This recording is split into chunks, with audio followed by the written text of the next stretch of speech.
Guys, listen, I was sitting here in my office minding my own business when I saw an article pop up on my phone stating that Arizona has extended its school choice program to every child. I believe they have 1.1 million students in school, and they have extended their school choice program to every single child from K all the way to 12th grade. So hey guys, and welcome back to my channel. If you do not know, I am Cindy Lumpkin.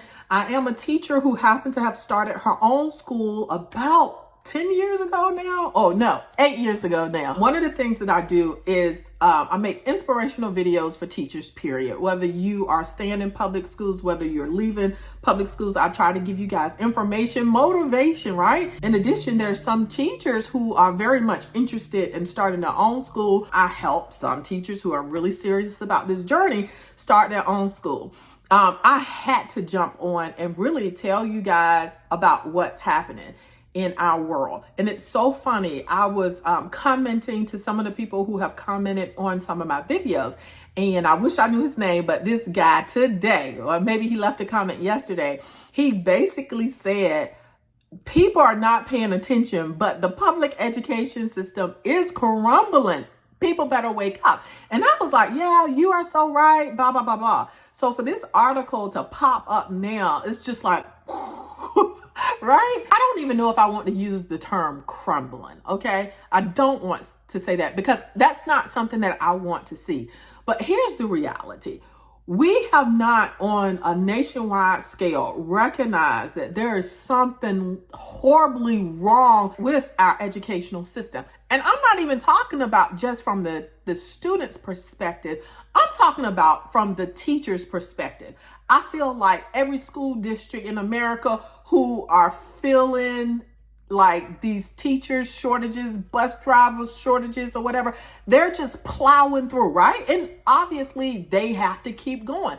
But people at the top are not recognizing that teachers are to a point now that they're no longer sacrificing staying. They're just throwing up the deuces and they're leaving. And then we're just lowering the criteria to get more people into the classroom and so forth. And really, yeah, that serves the need of babysitting, but the people that we're putting in there, even when we take the lunch lady out of the lunchroom and put them in the classroom, is that person really delivering instruction at the level and quality that we need for students to really continue to really learn basic academics, right? I really feel like for those of you teachers who are really interested in starting your own school, this is the time. This is the time for you to start because there's so many things that you can do on paper to just really position yourself to be in a prime position to be able to benefit from so many of these states who are really implementing school choice programs or who are extending school choice programs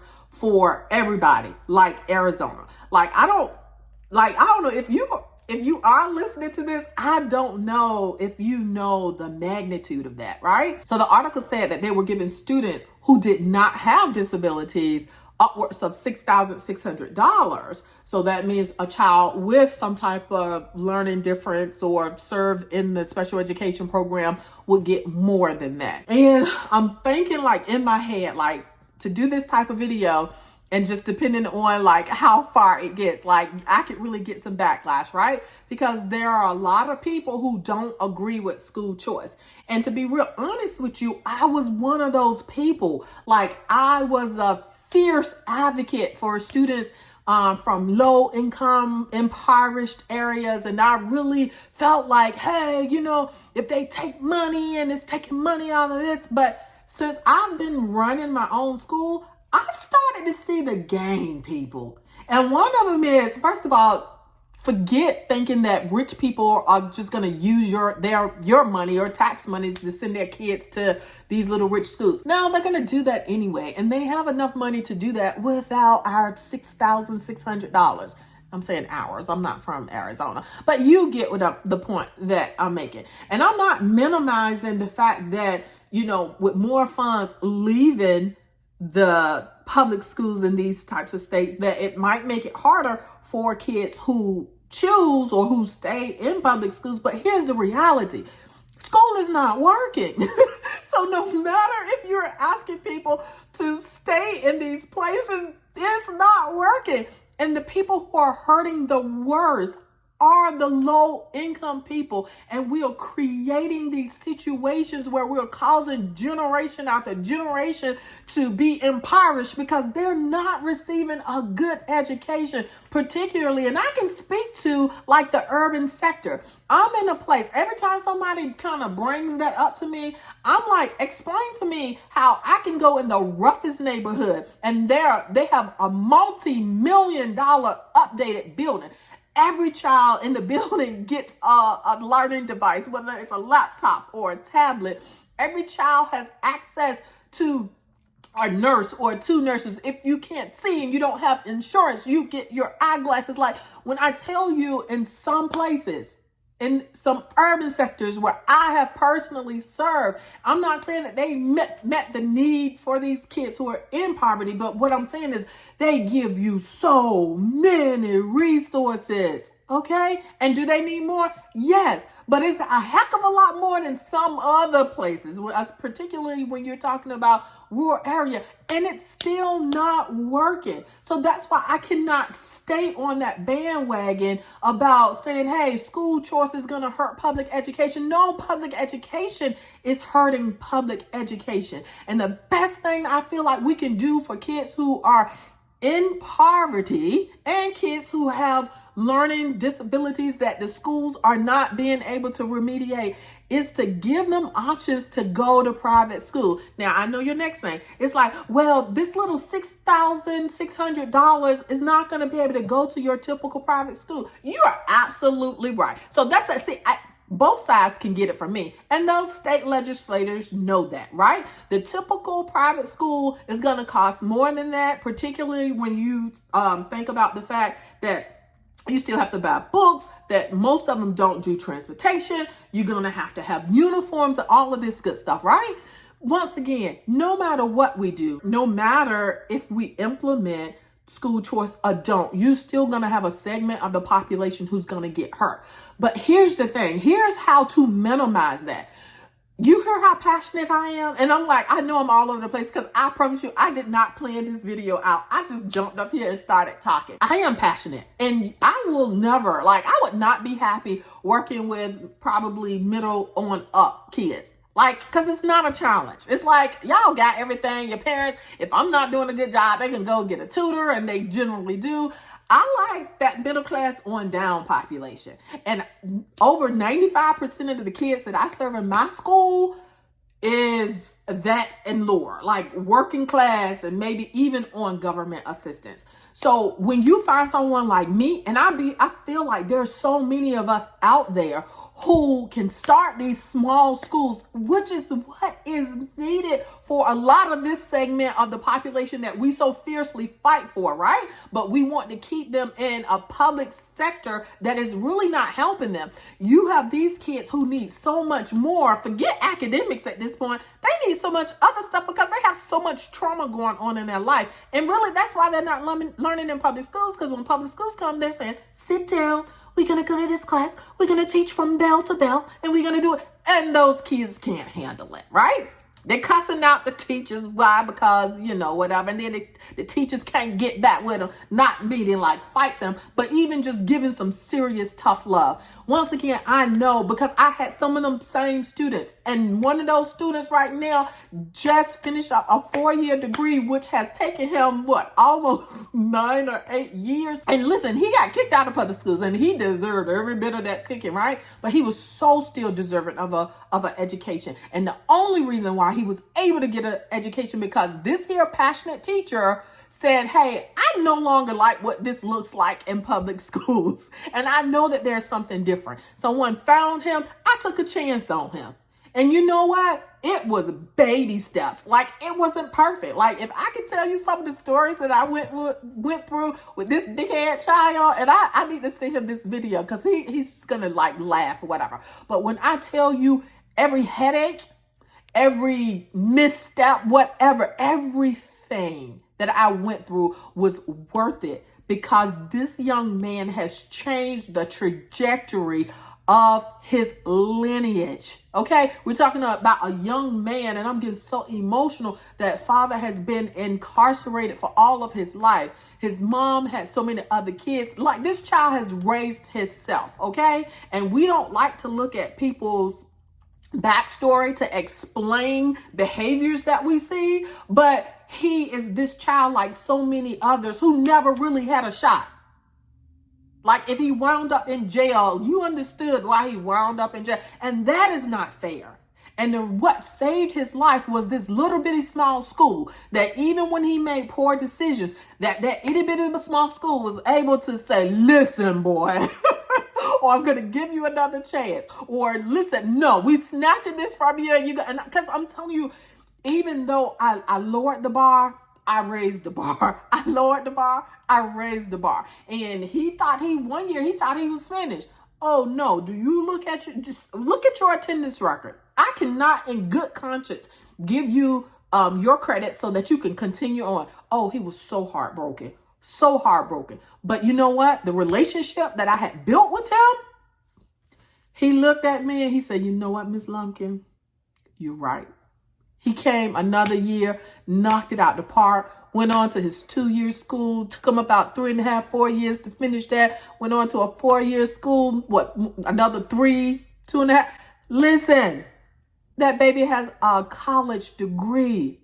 And his story is that's not the only story that I have, y'all. But it magnifies this point that poor kids, impoverished kids are going to be so hurt. No, not if teachers, like the people who listen to me, who have a heart for these kids, create the schools needed where they can survive, where they can thrive. And no, they can't thrive in these schools that have 900 and 1,000 and 1,500 kids, because there's no personal connection. There's no one who can really learn their story, no one who can continue to walk with them and do life with them. I am, other than the fact that this child turned his own life around, okay, I don't want to take nothing from that. But Triumph gave him a space, an environment that helped to give him a foundation where he could make mistakes, where he could learn the skills, the things that he needed to operate in a greater world than what he was raised in. And I wholeheartedly believe that what we're seeing with teachers now starting their own schools, we need to go back to these one-room schoolhouses. Matter of fact, look, at $6,000, we're just going to say $6,000 because I'm not the greatest math teacher, but at $6,000, right? This person we'll say 15 kids. What's 6,000? I don't even know. Let's say 10 kids. Let's say $6,000 at 10 kids. That's $60,000, right? It's not a lot of money. It's not a lot of money, but you can maybe do more. But what happens, particularly, this is what I'm saying, particularly in lower income schools, what happens when churches show up? When churches say, you know what, we're not using our building Monday through Friday. Come in with your 10 students for free or for a reasonable amount of rent. And now most churches have more than one classroom so that they can partner with more than one teacher. And what if they come together and actually meet the needs of the kids in their community? Teachers can get paid well, right? Because a lot of these school choice schools also have different types of tax exemption. The business people can show up and they can use their taxes when they pour into these tax funds. They can use their taxes to direct them back to particular private schools. When we start showing up like that, I believe we can win the issues we have in education. But right now, I just don't see it happening through the public school system. It's too much red tape. It's too many decisions being made up at the top. We need flexibility in education, and we don't need these timelines that even most average kids are not doing or can't really meet. I'm really passionate. For those of you understand, if you're in Arizona, that it sounds like there's a demand for people starting schools, because not every kid is going to be able to get into the private schools that you currently have. And then there are some kids who will not be able to fully pay. All the money that they're going to have is that $6,600.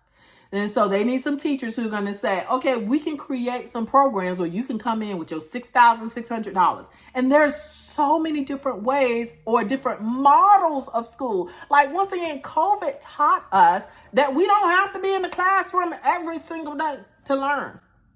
I say, we don't have to be in the classroom every single day to learn. And do I mean just going back and being on a Zoom? No. But, and then teachers also realize, hey, I want some flexibility. What about like a 4-day work week, right? And then that other 5th day, parents still need a babysitter. They can come together and hire some babysitters. You know, listen, like, there again, I am so passionate and I believe in this so much. If everybody do their part. Yes, low income kids can get left behind, but they're only going to get left behind if you allow them to get left behind. And I realize now, even though I have the hugest heart, I can only work within the area that I can work in. And sometimes it's the low income families that's working against you, because we have told them what they're going to do, how they're going to do it. So long, they don't know how to make decisions for themselves. I'm looking at this, but 2 weeks ago, my church had DBS, a young gentleman going to the 4th grade, and I think he probably already failed. He was saying to some other kids, he was like, yeah, I passed the 4th grade and I can't even read.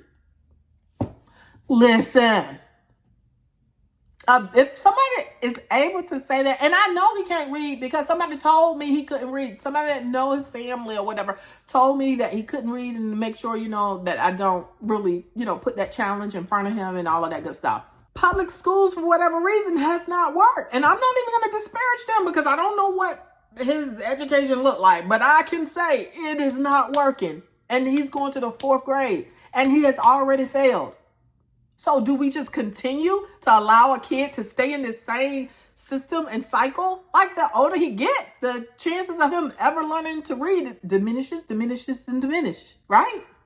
But pulling that baby out into a more flexible program, really identifying, okay, what is it that's keeping you from it? All right. Well, we ain't going to concentrate on all of this.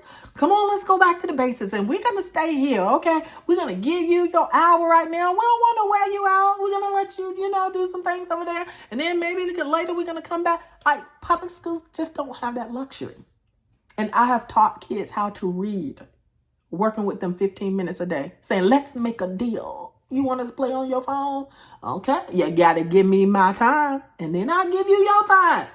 I couldn't do that.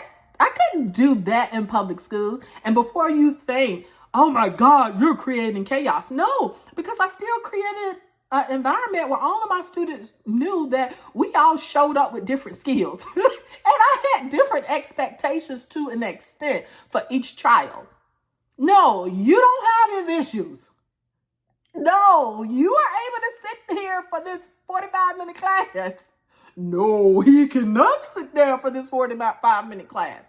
But because I created this environment where everybody is seen, where everybody is heard, where they're encouraged to use their voices, where they're encouraged to become self-aware, and in becoming aware, they're okay with not being the top student, with not being able to do what Janie can do over there. Then they settle into what they need to meet their goals. And it's such a beautiful thing. I don't know. I'm just so excited. Okay. I'd love to hear from you. I'm going to log off now. Bye, guys.